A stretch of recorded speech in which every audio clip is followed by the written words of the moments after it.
So this lesson is on graphing LeChatelier's principle. And one of the things you're going to have to be able to do is interpret graphs. So mostly what you need to do is tell me whether a change in concentration, a change in temperature, or a change in pressure has occurred. And so what I'm going to do is walk you through how to identify what kind of stress was applied to the system. And then the second thing that I'm going to kind of practice with you a little bit is kind of being able to tell me what happens as a result of that. And hopefully one of the things that you'll be able to do as well over the next couple of days is to be able to draw some of these graphs yourself. So here is, taking a look at the graph here. This is the same system that we introduced right at the start of this unit. So N2O4 going to 2NO2. And by looking at this graph, remember we talked about, so here at the beginning, we actually had the system at equilibrium. Because the lines are horizontal, the system was at equilibrium. Now, what happens at this dashed line is this was the stress or the change that was done. So that dashed line is the stress. And so what you need to do is you need to decide, well, is it a change in concentration, a change in temperature, or a change in pressure? And one of the things that I'm going to show you is this, that do you see how there's been a dramatic line here? We call that a spike. So that increase there that you see in the green line, it's actually what we call a spike. And that tells you, because there's only one of them, do you see here there is a change, but it doesn't happen as a result of a spike? So this is basically a change in concentration. And the substance whose concentration changed was N2O4. So basically we added N2O4 to the system at equilibrium. All right, now think about it. Let's go back to the formula. If I stress the system by adding N2O4, we expect it to shift to the right. We expect an increase of NO2. So take a look at what happens to the NO2. Do you see that the system shifted and my concentration of NO2 increased? Now, as a result of that, okay, because it shifted to the right, my concentration of N2O4 decreased. And do you see that as well on the graph? Now, my lines after a while established equilibrium again. You can see that the equilibrium numbers are different, but the distance between these lines is going to be the same, right? Because remember, it's going to try to reestablish those conditions, before and after. All right. So I hope that kind of made sense a little bit of how we interpret these new graphs or these graphs, okay? And so we're going to take a look at it, and I'm going to review the solution one first, and then we will add the other ones as well. So again, here we've got the equilibrium graph for nitrogen plus hydrogen to form ammonia plus heat. All right, so my energy term, this is an exothermic reaction, my energy term is on the product side. So here you can see my three substances, okay? So the red is hydrogen, the blue is nitrogen, and the green is ammonia. And do you see here that in this first example, I've got only one spike, okay? So one dramatic change on the line. And so this is a change in concentration. So when you have change in just one of the substances, one spike, it's a change in concentration. Now, I did draw these on the computer. So some of my gentle curves don't look all that gentle. So this maybe should have been just a little more, in terms of the change, it should be a little more gradual, but I think it does what it needs to do in explaining what's happening. So let's take a look at this. You can see here that instead of adding nitrogen, I took it away, right? So here we have actually reduced the concentration of nitrogen. Okay, so that's what's happened here. So if I reduce the concentration of nitrogen, I expect the system to shift towards what I take away. So what I expect is while it is responding to the stress, it's going to increase my concentration. So this would shift left, which would result in an increase of the nitrogen as a response. So maybe I need to do this. That was my stress, and this is my response. Okay. So my NO2 increased, and then what do we expect of the hydrogen? We expect it to increase as well. We'll take a look. Do you see that? Okay, so its equilibrium concentration is now higher and new. And we expect the concentration of ammonia to go down. And so you can see that it does. And then again, we establish equilibrium, right? So at these points where the lines are horizontal, we've got equilibrium.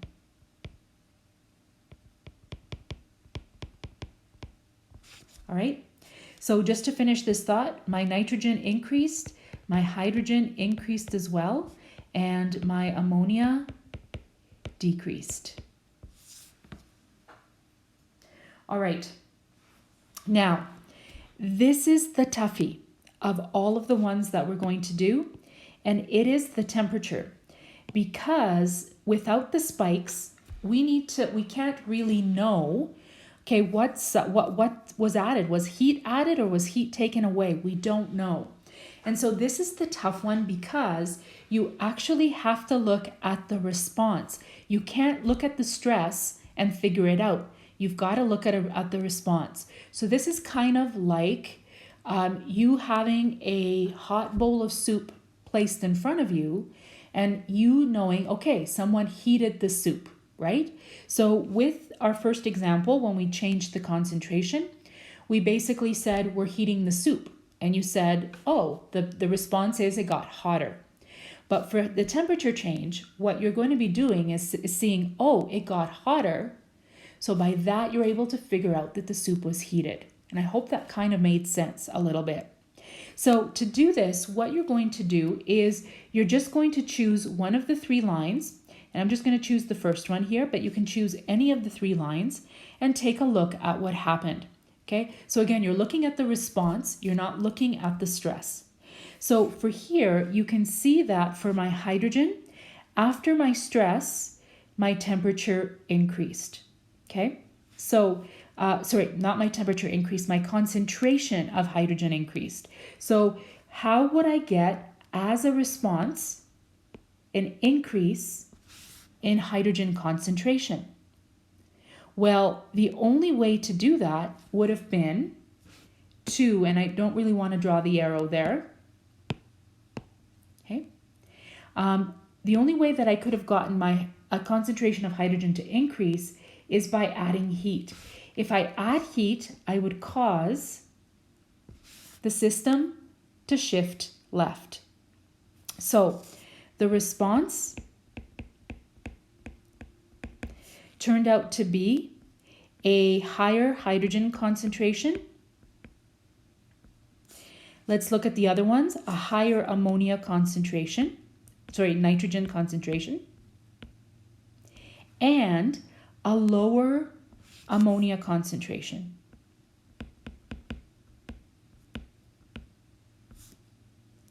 So this means that the stress, in order to do that, you must have had heat added.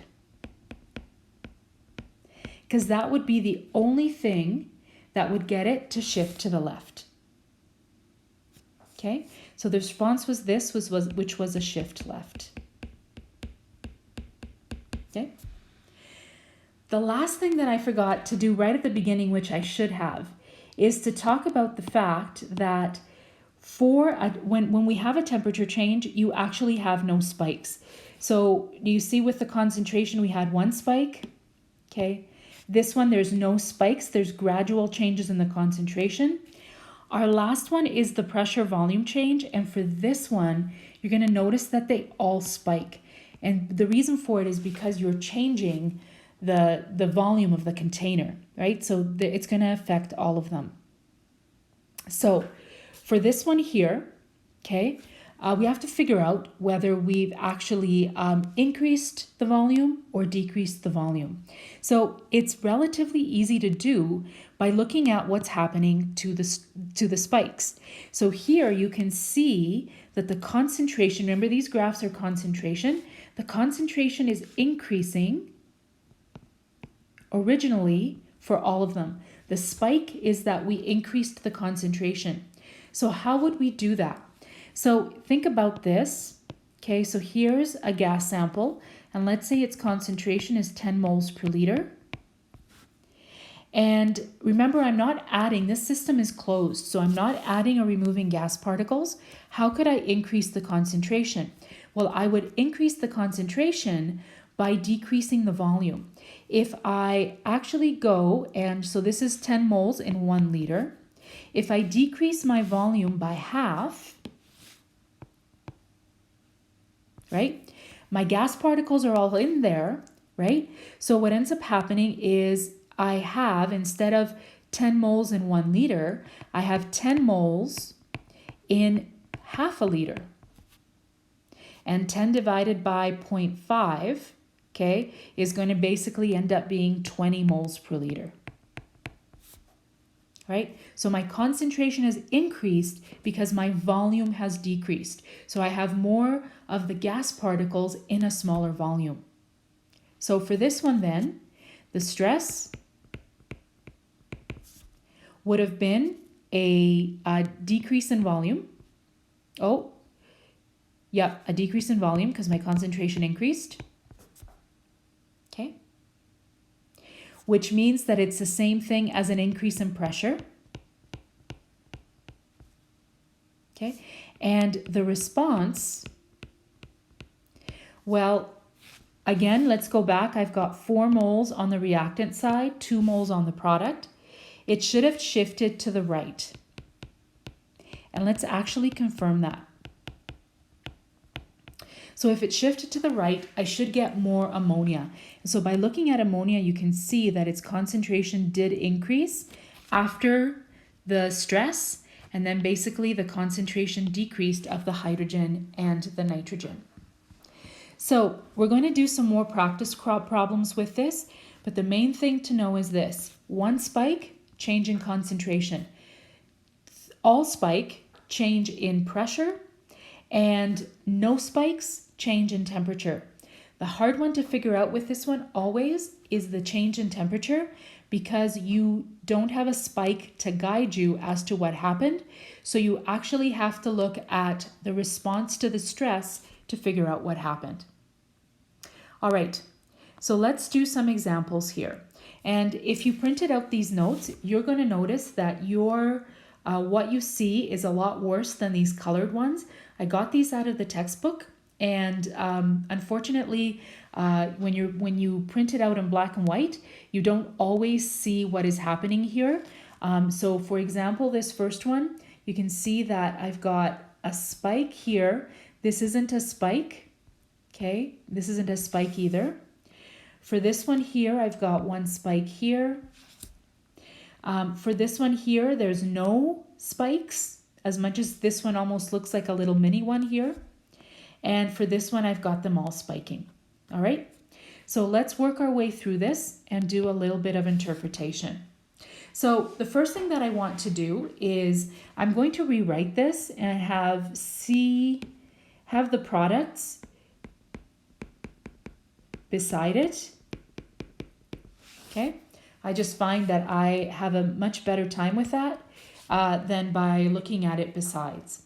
Now, the other thing that I want to briefly mention is that, do you notice that I have 4 substances here in my equation, but I only have 3 lines? And part of it is because the only ones that I've got lines for in the graph are the ones that are in a gas state. Okay, so you can notice that I didn't write them in, but CCl2, F2, and HCl are in the gas state. CCl4 is a liquid.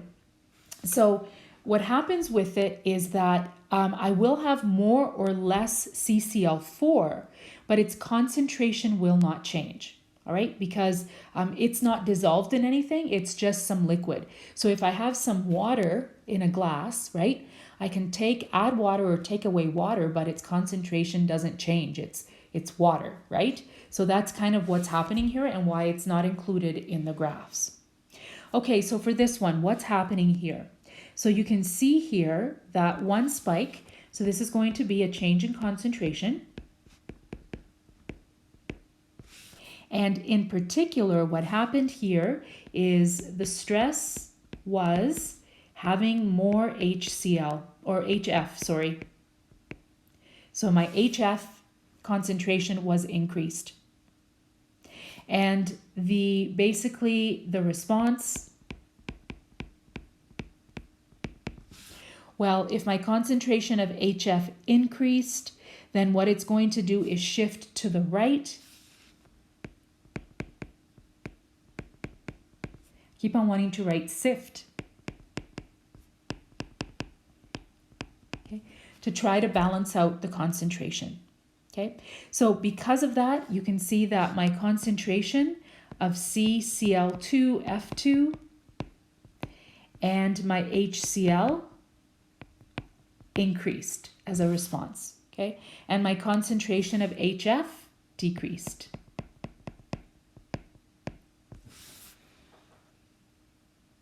All right, so my second example here, so same thing. This time though, what's happening is my concentration of HCl decreased, and I know that it's a change in concentration because there's only one spike. So again, this is a change in concentration. The stress was a decrease of HCl concentration. And so the response is going to be a shift left.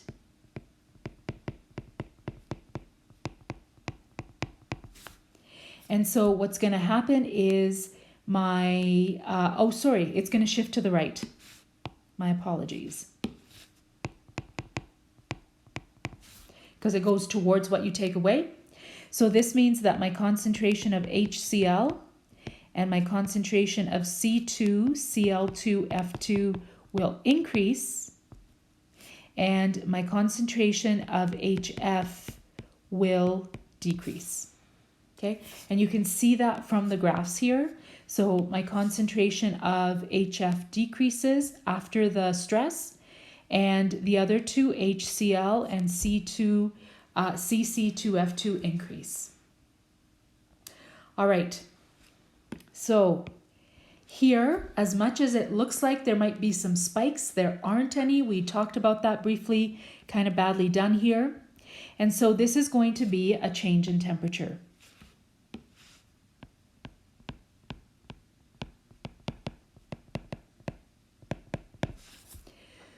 Again, for this one, we're going to look at the response, and that will tell us what the stress was. So I'm going to pick on one of them, and it doesn't matter which one. I'm going to pick on SO3. And I can see that after the stress, my concentration of SO3 increased. So for it to have increased, it must have shifted to the right.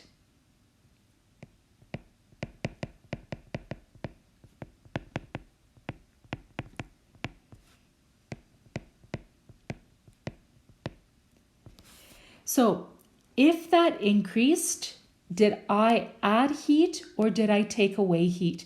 So remember, the system is going to shift away from what you add and towards what you take away. So if I add heat, you can see that the shift is going to go to the right, which is what the response that I see. So the stress must have been adding heat.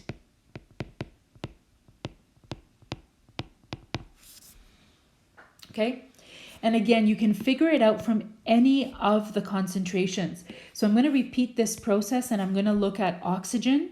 So again, I can see that after the stress, which is the dotted line, my concentration decreased. What would have caused that concentration to decrease? A shift to the right. What would have caused that shift to the right? An increase of heat. All right, and our last one here. Our last one here is a change in pressure volume because I have 3 spikes. So everything spiked.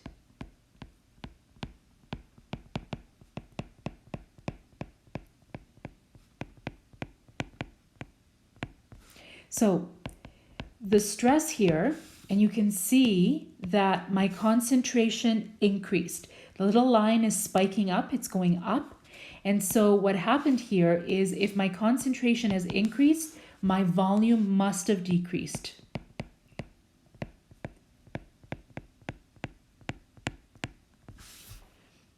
Now, I have to count my number of moles. So 3 moles on the reactant side, 2 moles on the product side. If I decrease my number of moles, then it would shift to the right.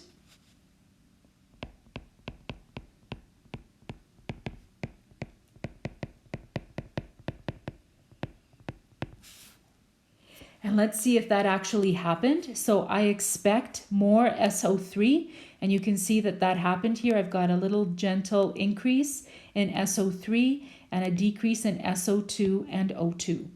Okay, so again here, my concentration of SO3 increased, which is what I expected, and my SO2 as a response and the O2 concentration decreased. All right, I hope that kind of made sense a little bit of how to interpret these graphs. Another thing that you need to be able to do is to draw them. So we will do a little bit of practice with that as well. You'll see with the work that I ask you to do. Again, with this, with these graphs, we're going to have stressors. If the stressor is a change in concentration, you're going to have 1 spike. If it's a change in temperature, you're going to have no spikes. You're just going to have gentle changes in the concentration. And if all of them spike, it's a change in pressure/volume. So again, for me, I think in terms of volume, and then I know what happens in terms of pressure as a result of that.